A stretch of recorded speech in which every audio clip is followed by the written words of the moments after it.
Tirage pour Ha, moi et le silence. Autant te le dire tout de suite, Ha.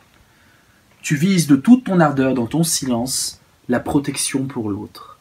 Tu vises de toute ton ardeur le soin ardent et maternel à apporter à ceux qui te connaissent, à ceux que tu chéris et que tu voudrais choyer.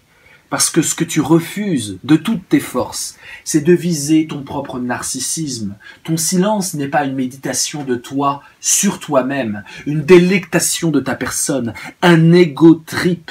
Ton silence est un alter trip, une course vers l'autre, plus fragile, plus modeste, plus faible, et toute ton énergie silencieuse est de pouvoir lui prêter secours. C'est la bonne nouvelle. Il y a encore 2 autres bonnes nouvelles et je te propose de commencer par les bonnes nouvelles. Une autre bonne nouvelle, c'est comment ton silence est perçu. Eh bien, ton silence est perçu comme une source de plaisir pour toi-même.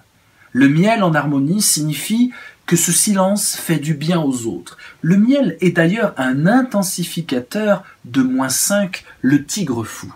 Car nous avons un couple d'incompatibles, 21 et 5, et lorsqu'on inverse un incompatible, ça donne un couple d'intensificateurs. Et donc, nous avons une visée vers faire le bien et protéger le plus faible, et un rôle assumé de celle qui va réjouir les autres par son silence, leur apporter le baume salvateur et bienfaisant, l'herbe médicinale qui ne fait pas de bruit, mais qui apaise et guérit. L'autre et dernière bonne nouvelle de ton silence, c'est ce que tu sens à l'intérieur de toi. Dans ton intériorité, tu éprouves ton silence dans quelque chose de profondément radical. C'est que tu te sens dans ton lieu, à ta place, dans ta maison et en capacité d'accueillir les autres.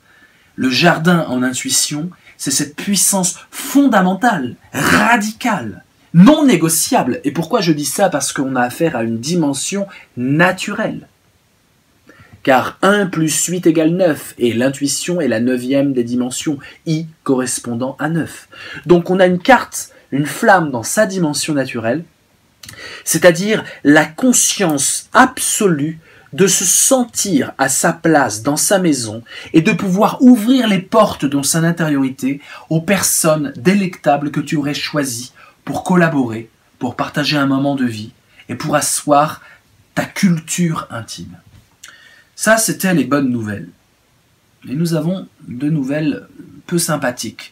Ton silence nous apprend une chose intéressante, c'est que tu es submergé dans un torrent de choses qui te noient où tu ne peux plus voir l'essentiel, car l'essentiel est perdu dans le tournoiement brouillon, épars et chaotique de tout ce qui t'arrive extérieurement dans ton travail. Ton travail te submerge de choses qui te rendent silencieuse, non pas parce que tu ne peux pas crier, non pas parce que tu ne pourrais pas t'exprimer, mais parce que tu as trop de travail à faire et que dans ta transpiration haletante et muette, tu n'arrives pas à pouvoir articuler verbalement tes désirs, tes envies, tes cris de protestation et de révolte parce que le travail t'écrase et te noie et te submerge. C'est le silence de celle qui est surmenée par un labeur incessant. Il y a une chose que j'aimerais préciser, la 2e mauvaise nouvelle de ton silence, qui est très intéressante. Allons plus loin. Oui, tu as l'idole en désir. Oui, l'idole, c'est du narcissisme. C'est du « je suis au centre, regardez-moi ». C'est une puissance d'emprise, de manipulation et de fascination.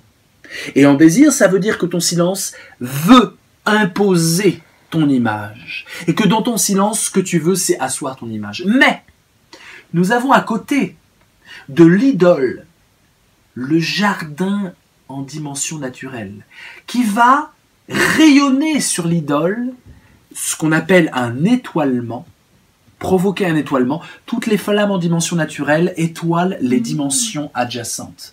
Et donc, ta petite idole, qui est censée être active, car elle est impaire, c'est-à-dire qu'elle est yang, c'est-à-dire que c'est l'idole qui s'impose et qui fascine de façon active, ton idole est comme une flamme paire, passive, réceptive. Toi, ce que tu veux, c'est ne rien faire pour briller et fasciner les autres. Tu aimerais être dans la passivité, celle qui est l'équivalent de Bouddha et qui va captiver le regard des autres sans même lever un cil, sans même émettre un son, sans même dire une parole. Alors, voilà ce que c'est l'idole étoilée. Et alors je vais résumer en commençant par l'idole étoilée. Ha et le silence, c'est d'abord un désir d'imposer sa volonté absolue aux autres par sa simple présence humaine, sans lever le petit doigt. Alors ton silence, c'est aussi viser à tout prix le soin pour l'autre et l'amabilité médicinale qui permet d'asseoir les autres dans leur dignité en mettant toute ta violence à leur service. Parce que justement, tu refuses l'idole. Voilà ton paradoxe. Le tigre fou est venu disjoncté par l'idole. Tu ne veux pas viser absolument toi-même. Tu es dans l'abnégation de toi en apparence, mais profondément, ton moi et cette volonté de fascination font partie de ton éducation et de ton passé. Tu ne peux pas t'en départir. Voilà ton paradoxe. Tu vises l'idole qui n'est pas là, mais l'idole est ancrée dans ton enfance.